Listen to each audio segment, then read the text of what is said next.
প্রিয় দর্শক, আসসালামু আলাইকুম। দর্শক, সৌদি আরবের একটি প্রাচীন, সম্মানিত, পবিত্র ও নিরাপদ নগরী হচ্ছে মক্কা। মক্কা নগরীর পুরো নাম হচ্ছে মক্কা আল মুকাররমাহ, যার অর্থ হচ্ছে সম্মানিত মক্কা। তবে একসময় এই মক্কা নগরীর নাম ছিল বাক্কা। সূরা আল ইমরানের ৯৬তম আয়াতে এই নামটির উল্লেখ আছে। আমাদের প্রাণের নবী হযরত মুহাম্মদ সাল্লাল্লাহু আলাইহি ওয়াসাল্লাম এই মক্কাতেই জন্মগ্রহণ করেছেন এবং তার জীবনের ৬৩ বছরের মধ্যে ৫৩ বছর তিনি এই মক্কাতেই কাটিয়েছেন। সারা বিশ্বের মুসলিম উম্মার পবিত্র কাবা শরীফ এবং মসজিদুল হারাম সহ ইসলামের ইতিহাসের বিভিন্ন ঐতিহাসিক স্থান ও নিদর্শনসমূহ এই মক্কা নগরীতেই অবস্থিত। তো আজকের এই ভিডিওটিতে মক্কার এমনই কিছু ঐতিহাসিক স্থান ও নিদর্শনসমূহ তুলে ধরবো আপনাদের সামনে। তো দর্শক, স্কিপ না করে সম্পূর্ণ ভিডিওটি দেখবার অনুরোধ রইল।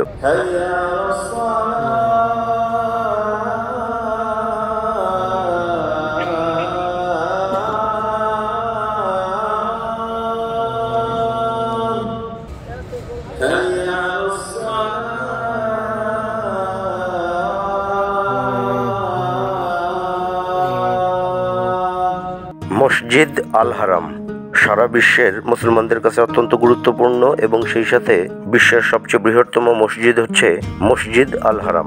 বিশ্বজুড়ে কোটি কোটি মুসলমান প্রতিদিন ৫ ওয়াক্ত নামাজ আদায় করে যে কাবার দিকে মুখ করে, সেই পবিত্র কাবা শরীফ এই মসজিদুল হারামের অভ্যন্তরেই অবস্থিত। সেই সাথে সারা বিশ্বের মুসলিম উম্মার জন্য ঐশ্বরিক আশীর্বাদ স্বরূপ অলৌকিক জমজম কূপ এই মসজিদুল হারামের ভিতরের একটি গম্বুজের নিচেই অবস্থিত। মসজিদের ভিতর ও বাইরের সব মিলিয়ে ৩,৫৬,৮০০ বর্গ কিলোমিটার আয়তনের ৯টি সুন্দর ও সুউচ্চ মিনার সম্বলিত এই মসজিদে অসংখ্য দরজা রয়েছে, যার প্রতিটি দরজা সবসময়ের জন্যই খোলা থাকে এবং এই মসজিদে প্রায় ২০ লক্ষ মুসল্লি একসাথে নামাজ আদায় করতে পারেন। এছাড়া মসজিদুল হারাম হচ্ছে পৃথিবীর সবচেয়ে ব্যয়বহুল স্থাপনা, যার নির্মাণ ব্যয় $১০০ বিলিয়ন বেশি। দর্শক, এই মুহূর্তে দাঁড়িয়ে আছি সাফা মারওয়া গেটের পাশে অবস্থিত মসজিদ আল হারামের চত্বরে। আর দূরে যে হলুদ বাড়িটি দেখা যাচ্ছে সেটাই হচ্ছে আমাদের প্রিয় নবী হযরত মুহাম্মদ সাল্লাল্লাহু আলাইহি ওয়াসাল্লামের বাড়ি। যদিও এই বাড়িটির কোনো সুস্পষ্ট ও দালিলিক কোনো প্রমাণ এখনো পর্যন্ত পাওয়া যায় নাই, তবে স্থানীয় আরবেরা এই বাড়িটিকেই নবী করিম সাল্লাল্লাহু আলাইহি ওয়াসাল্লামের বাড়ি হিসাবে দাবি করে থাকেন। যাই হোক, বর্তমানে সৌদি সরকার কর্তৃক এই বাড়িটিকে একটি লাইব্রেরিতে রূপান্তরিত করা হয়েছে, যা আপাতত বন্ধ আছে।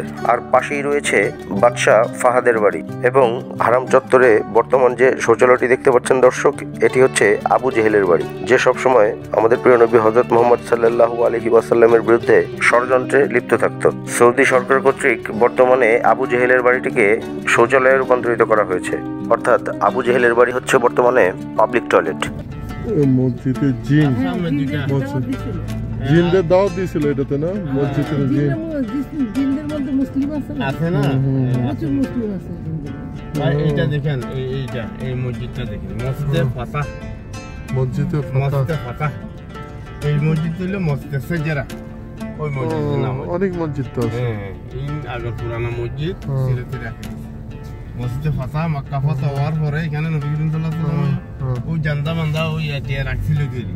বুঝছি মসজিদে ফাতাহ বলে, ওইটারে মসজিদে সেজরা বলে, গাছের নাম দিয়ে একটা মসজিদ সেজরা। আল্লাহর জিয়ারত আমি পুরা দেখাইছি আলহামদুলিল্লাহ। ভিতরে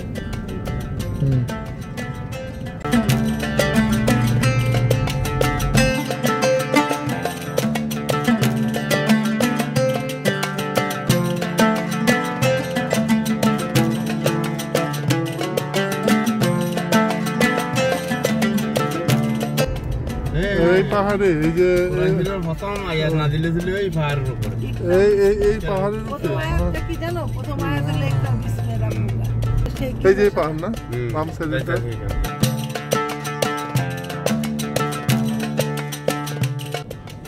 এটা সেই গুহা না? এটা কোরআন শরীফ নাজিল হয়েছে, এই জায়গায় কোরআন শরীফ নাজিল হয়েছে। আল্লাহ তুমি আর উপরে না, এটা কেমনে সম্ভব? 2-3 ঘন্টা লাগবে, 3 ঘন্টা উঠতেই লাগবে। ওই যে তখন আছে 3 ঘন্টা লাগবে তোমার উঠতে। তুমি ওই উপরে উঠতেই মানে বড় হতে সময় মানুষ আসে, হ্যাঁ, যার শক্তি কুলায় তারা এসে টানেল, সৌদি আরবের টানেল। রামু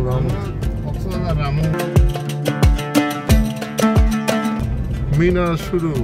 আরে আল্লাহ, কত বড়, অনেক বড় তো। দর্শক, এই মুহূর্তে আমরা চলে আসছি তাবুর শহর নামে পরিচিত মক্কা আল মুকাররমার মিনায়। মক্কা নগরী থেকে প্রায় 8 কিলোমিটার দক্ষিণ পশ্চিমে অবস্থিত এই তাবুর শহর মিনা। প্রাচীনকাল থেকে মিনাকে তাবুর শহর বলা হলেও এটা মূলত কোনো শহর নয়। মিনার ময়দানে হাজিদের জন্য নির্মিত সারি সারি তাঁবুর কারণেই এই অঞ্চলটিকে তাঁবুর শহর বলা হয়ে থাকে। মিনার আয়তন প্রায় 20 বর্গ কিলোমিটার এবং এখানকার শীতাতপ নিয়ন্ত্রিত তাঁবুগুলোতে একসাথে প্রায় 30 লক্ষ হাজির থাকার সুব্যবস্থা রয়েছে। আরবিতে মিনা শব্দের অর্থ হচ্ছে প্রবাহিত হওয়া। তবে সৌদি আরবের বাসিন্দারা প্রচুর লোক সমাগম হয় এমন স্থানকে মিনা বলে থাকে। আর সেই অর্থেই বিশ্বের বিভিন্ন প্রান্ত থেকে আসা হাজিদের এই মিলনের ময়দানকে মিনার ময়দান বলা হয়ে থাকে। ওই গুম্বাদটা দেখছেন ওখানে হযরত ইসমাইলের কুরবানি করার জন্য ওই জায়গা ছিল। ওই জায়গা কোন জায়গায়? ওই গুম্বার মতো একটা গম্বুজ দাও না। ওই যে দেখি কোন জায়গায় ওটা? ওই যে ওইটা না, এটাই আমরা কুরবানি করি যে কুরবা কুরবানি। কার এটা? পুরো হযরত ইসমাইল। ও আল্লাহ তাআলা জান্নাতে গুম্বা দিয়েছে, তোমার ছেলেকে কুরবানি করো। তারপর সেই ছেলেকে শোয়াইছিল চোখ বাইন্দা, ওই জায়গা। তারপর সে জব করছিল, জব করে উঠে দেয়, ছেলে দাঁড়ায় হাসতেছে পাশে। আল্লাহ তাআলা জান্নাতে ফেরেশতা।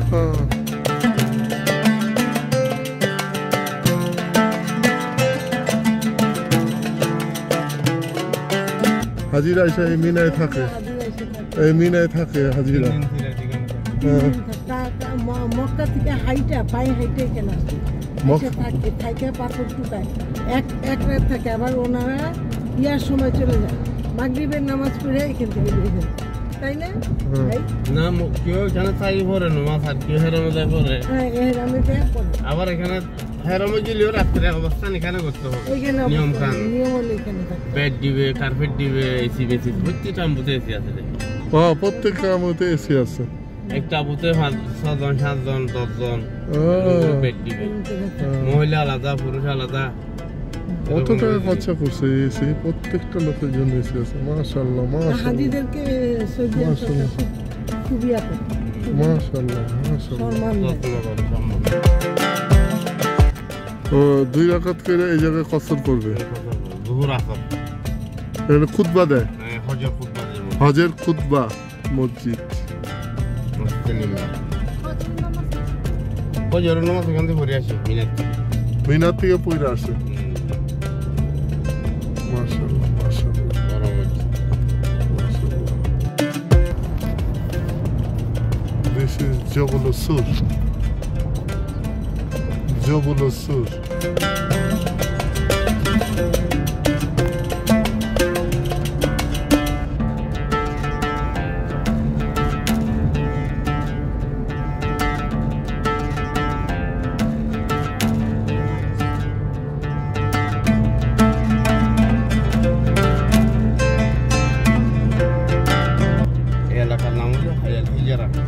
হাইল হিজারা।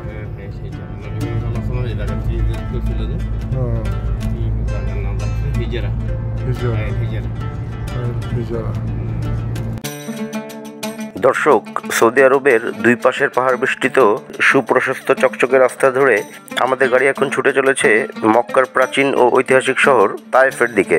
পবিত্র মক্কা নগরী থেকে তায়েফের দূরত্ব হচ্ছে প্রায় 120 কিলোমিটারের মতো এবং ভূপৃষ্ঠ থেকে প্রায় 6500 ফুট উপরে অবস্থিত এই তায়েফ শহর, যে কারণে তায়েফে যাবার সম্পূর্ণ রাস্তাটি তৈরি করা হয়েছে পাহাড়ের বুক চিরে। যাই হোক, সুদীর্ঘ এই পাহাড়ি পথের 2 পাশের সৌন্দর্য উপভোগ করতে করতে এগিয়ে চললাম তায়েফ শহরের দিকে। তায়েফের উপরে পাহাড়ে উঠবো। কত কিলোমিটার এটা? 6500 ফুট উপরে তায়েফের এই পাহাড়ের উপরে আমরা গাড়িতে উঠবো।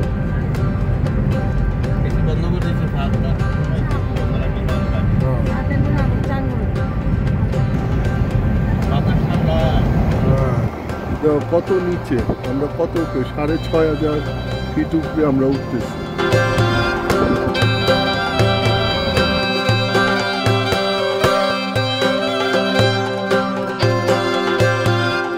পাহাড়ের উপরে আমরা উঠবো।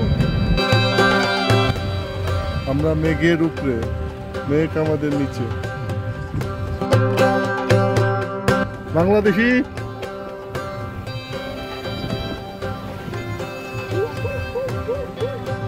বানরগুলো দেখতে যেন কেমন একটু ডিফারেন্ট বানরের, তো ডিফারেন্ট ক্যাটাগরি। সৌদি আরবের বানর, পাহাড়ি বানর।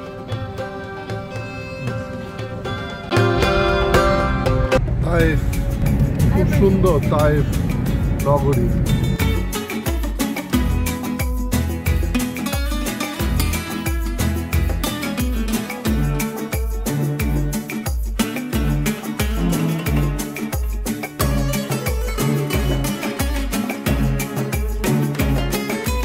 দর্শক, তায়েফকে বলা হয়ে থাকে প্রাকৃতিক সৌন্দর্যের লীলাভূমি।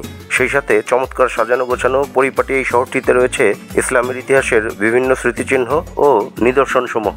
তাই আজকে চলে আসছি তায়েফ নগরীর ঐতিহাসিক দর্শনীয় স্থানগুলো ঘুরে দেখবার জন্য। এছাড়া তায়েফ শহরের উচ্চতা ভূপৃষ্ঠ থেকে প্রায় 6500 ফুট উপরে হবার কারণে এখানকার তাপমাত্রা কিন্তু মক্কা নগরীর তুলনায় অনেকটাই কম। মক্কায় যেখানে সবসময় 40 ডিগ্রি সেলসিয়াস তাপমাত্রা থাকে, সেখানে তায়েফের তাপমাত্রা থাকে সবসময় 25 থেকে 26 ডিগ্রি সেলসিয়াসের মধ্যে। এটা হযরত মসজিদে আব্বাস, হযরত মসজিদে আব্বাস। দর্শক, এটা হচ্ছে হযরত আব্দুল্লাহ ইবনে আব্বাস মসজিদ এবং এটাই হচ্ছে তায়েফের কেন্দ্রীয় মসজিদ এবং এখানেই হযরত আব্দুল্লাহ ইবনে আব্বাসের মাজার অবস্থিত। এখানে ছেলে মেয়েদের পৃথক পৃথক সব ব্যবস্থা। হ্যাঁ, ওই যে মেয়েদের প্রত্যেকটা মসজিদে।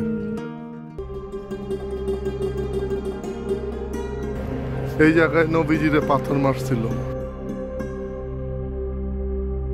এই জায়গায় নাম ফ্লগ করা আছে, এই জায়গায় নবীজিরে পাথর মারা হয়েছে, এই নাম ফ্লগ করা এই জায়গায়।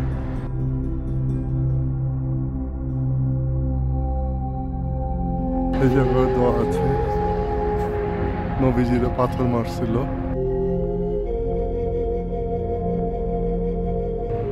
এই জায়গায় তার নিশানা।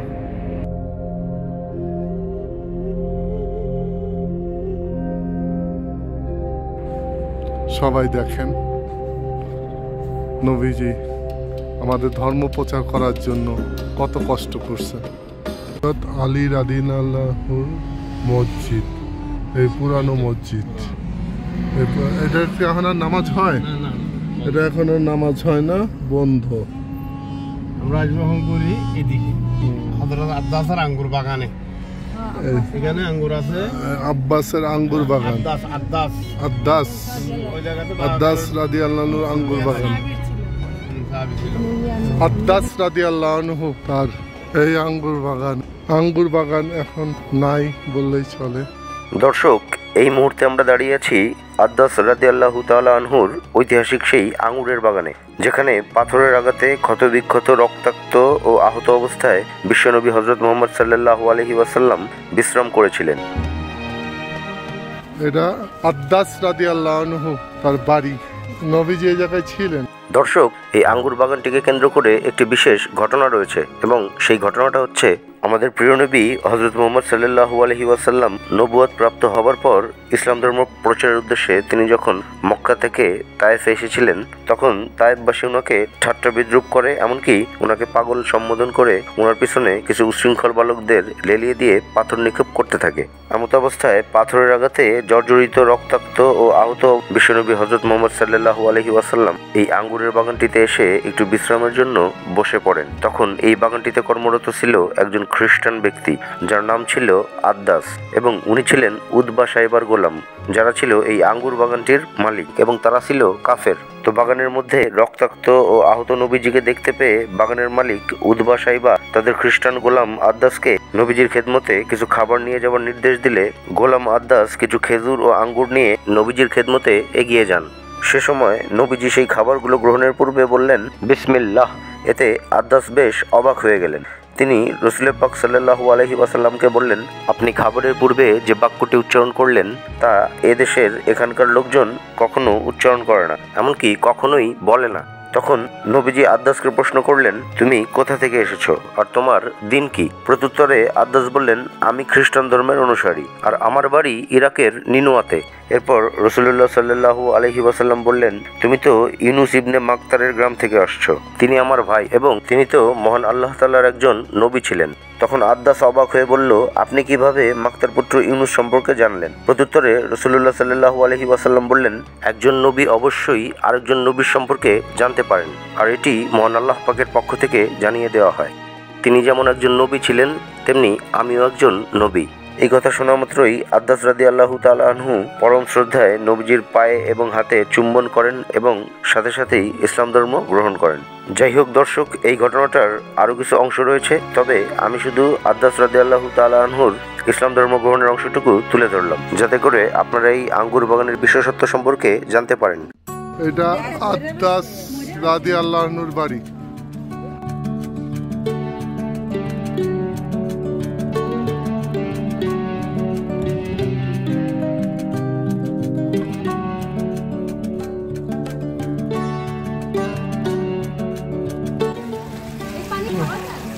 না না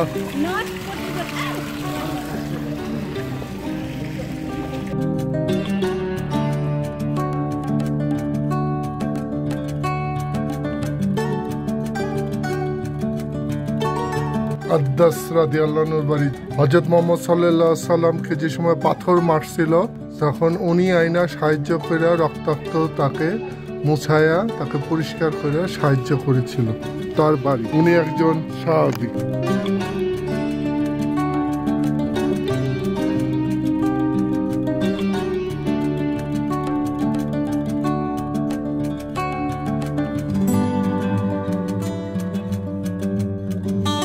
তারা কিভাবে জীবন যাপন করতেন, হারিকেন দেওয়া, পানির সব কিছু আছে। দর্শক, মহানবী হযরত মুহাম্মদ সাল্লাল্লাহু আলাইহি ওয়াসাল্লাম আদ্দাস রাদিয়াল্লাহু তাআলা আনহুকে সাথে নিয়ে আঙ্গুর বাগানের পাশে যে স্থানটিতে নামাজ আদায় করেছিলেন, পরবর্তীকালে সেই স্থানটিতে একটি মসজিদ নির্মাণ করা হয় এবং মসজিদটির নাম রাখা হয় মসজিদে আদ্দাস। আয়তনের দিক থেকে মসজিদটিকে দেখতে ছোট মনে হলেও ইসলামের দৃষ্টিকোণ থেকে এই মসজিদটির ঐতিহাসিক গুরুত্ব ও মর্যাদা কিন্তু অনেক। দর্শক, এই মুহূর্তে চলে আসছি তায়েফের ঐতিহাসিক দর্শনীয় স্থানগুলোর মধ্যে অন্যতম উল্লেখযোগ্য একটি দর্শনীয় স্থান বুড়ির বাড়িতে, যেটা আদ্দাস রাদিয়াল্লাহু তাআলা আনহুর আঙ্গুর বাগান থেকে সামান্য দূরত্বে রাস্তার বিপরীত পাশে অবস্থিত। এটা হচ্ছে সেই বুড়ি যিনি হযরত মুহাম্মদ সাল্লাল্লাহু আলাইহি ওয়াসাল্লামের চলাচলের পথে কাঁটা বিছিয়ে রাখতেন, এমন গল্পই প্রচলিত আছে। এবং আপনারা হয়তো সকলেই এই বুড়ির গল্পটি জেনে থাকবেন অথবা বই পুস্তকে পড়ে থাকবেন। তবে দর্শক, অপ্রিয় সত্যটা হচ্ছে এই বাড়িটি যে প্রকৃতপক্ষে সেই বুড়ির বাড়ি, এই মর্মে সুনির্দিষ্ট কোনো দালিলিক প্রমাণ এখনো পর্যন্ত পাওয়া যায়নি। এমনকি কোনো হাদিস বা ইসলাম সম্পর্কিত কোনো ধর্মীয় কিতাবেও এই ঘটনাটির কোনো উল্লেখ নাই। তবে শত শত বছর ধরে তায়েফের বাসিন্দারা এই বাড়িটিকেই বুড়ির বাড়ি হিসেবে দাবি করে আসছেন। তো সেই অর্থে বা সেই দিক থেকে বিবেচনা করলে এই বাড়িটিই হচ্ছে বুড়ির বাড়ি। আর এই বুড়ির বাড়ির পাশেই পাহাড় বরাবর নিচে রাস্তার ধারে নির্মিত যে মসজিদটি দেখা যাচ্ছে, ওই মসজিদটির নাম হচ্ছে মসজিদ আল কৌ। তবে অনেকেই এই মসজিদটিকে মোহাম্মদের মসজিদ বা মসজিদে রাসূলুল্লাহ বলে থাকেন। যাই হোক, এই মসজিদ আল কৌর সম্পর্কে একটি বিবরণ মসজিদটির সামনেই সাইনবোর্ড আকারে দিয়ে দেওয়া আছে। সেখানে উল্লেখ আছে, নবী করিম সাল্লাল্লাহু আলাইহি ওয়াসাল্লাম যখন তায়েফে এসেছিলেন তখন এই স্থানটিতে বা এর নিকটে দাঁড়িয়েছিলেন এবং বর্ণিত আছে যে নবী করিম সাল্লাল্লাহু আলাইহি ওয়াসাল্লাম বসে থাকা অবস্থায় এই স্থানে বা এর কাছাকাছি কোনো স্থানে হেলান দিয়েছিলেন, তাই এটিকে আল কুয়ো মসজিদ বলা হয়। মসজিদটি বর্গাকার আকৃতির, 4 মিটার লম্বা, 7 মিটার চওড়া এবং 3 মিটার উঁচু। আর এই মসজিদটি বরাবর উপরে যে পাহাড়টিকে দেখা যাচ্ছে, ওই পাহাড়টির নাম হচ্ছে আবু জুবাইদা পাহাড়। আর এই আবু জুবাইদা পাহাড়ের ঢালে আটকে থাকা বড় বড় যে পাথরখণ্ডগুলোকে দেখা যাচ্ছে, ওই পাথরখণ্ডগুলোকে কেন্দ্র করেও একটি ঘটনা প্রচলিত আছে। কথিত আছে, তায়েফের কাফেররা একবার নবীজিকে হত্যার উদ্দেশ্যে নবীজিকে লক্ষ্য করে ওই পাথরখণ্ডগুলো পাহাড়ের চূড়া থেকে ছুঁড়ে ফেলেছিল। যখন নবীজি পাহাড়ের নিচে অবস্থিত ওই মসজিদের একটি কোণে বসে বিশ্রাম করছিলেন, তখন নবীজি ওনার দিকে গড়িয়ে আসতে থাকা পাথরখণ্ডগুলিকে দেখতে পেয়ে হাতের ইশারায় থেমে যাবার নির্দেশ করলে পাথরখণ্ডগুলো পাহাড়ের ঢাল বেয়ে গড়িয়ে পড়তে থাকা অবস্থাতেই থেমে যায়। সেই থেকে আজ অবধি ওই পাথরখণ্ডগুলো এই পাহাড়ের ঢালে ওইভাবেই আটকে আছে। যাই হোক দর্শক, আমি এই ভিডিওটিতে এই স্থানটির সম্পর্কে একদম সঠিক তথ্যটি আপনাদের সামনে তুলে ধরবার চেষ্টা করছি। সেক্ষেত্রে আমার দেওয়া কোনো তথ্যে যদি কোনো রকম কোনো ভুল ত্রুটি থেকে থাকে, তাহলে দয়া করে ক্ষমা সুন্দর দৃষ্টিতে দেখবার অনুরোধ রইল। দর্শক, আমরা এখন যাচ্ছি সৌদি আরবের পশ্চিম উপকূলে অবস্থিত লোহিত সাগরের তীরে গড়ে ওঠা বন্দরনগরী খ্যাত সৌদি আরবের দ্বিতীয় বৃহত্তম শহর জেদ্দায়, যেখানে পৃথিবীর প্রথম মানবী এবং সমগ্র মানবজাতির আদি মাতা মা হাওয়া আলাইহিস সালামের কবর রয়েছে। এটা মা হাওয়ার কবর। এখানে এই যে আসসালামু আলাইকুম। এখানে ভিতরে আছে, ভিতরে ঢুকতে দেয় না মানুষ, আগে ঢুকতে দিত। আগে ঢুকতে দিয়ে এখন দেয় না। দর্শক, এই মুহূর্তে আমরা চলে আসছি জেদ্দা শহরের আল আম্বারি এলাকায় অবস্থিত মাকবারাতু হাওয়ার সামনে। মাকবারাতু হাওয়া অর্থাৎ হাওয়া আলাইহিস সালামের কবর।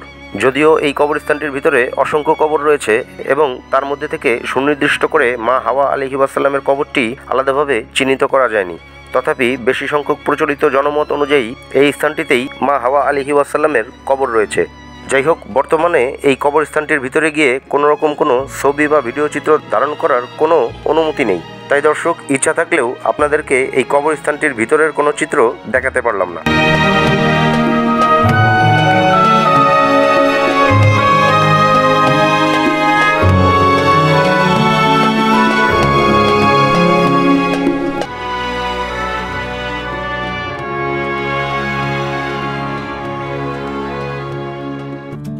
দর্শক, জেদ্দা লোহিত সাগরের তীরে গড়ে ওঠা সৌদি আরবের একটি প্রাচীন ও প্রধান বাণিজ্যিক শহর, যা মক্কা ও মদিনার প্রবেশদ্বার হিসাবেও পরিচিত এবং এই শহরটির জনসংখ্যা প্রায় ৩৫ লাখের কাছাকাছি। এছাড়া ২০১৪ সাল থেকে জেদ্দা শহরকে বিশ্ব ঐতিহ্যের তালিকায় অন্তর্ভুক্ত করা হয়েছে, যে কারণে বিশ্বের সকল ভ্রমণ পিপাসু পর্যটকদের কাছে বেশ আকর্ষণীয় হয়ে উঠেছে এই শহরটি। আর সেই দিকটা বিবেচনা করেই পর্যটকদের জন্য বেশ আকর্ষণীয় করে সাজানো হয়েছে এই শহরটিকে।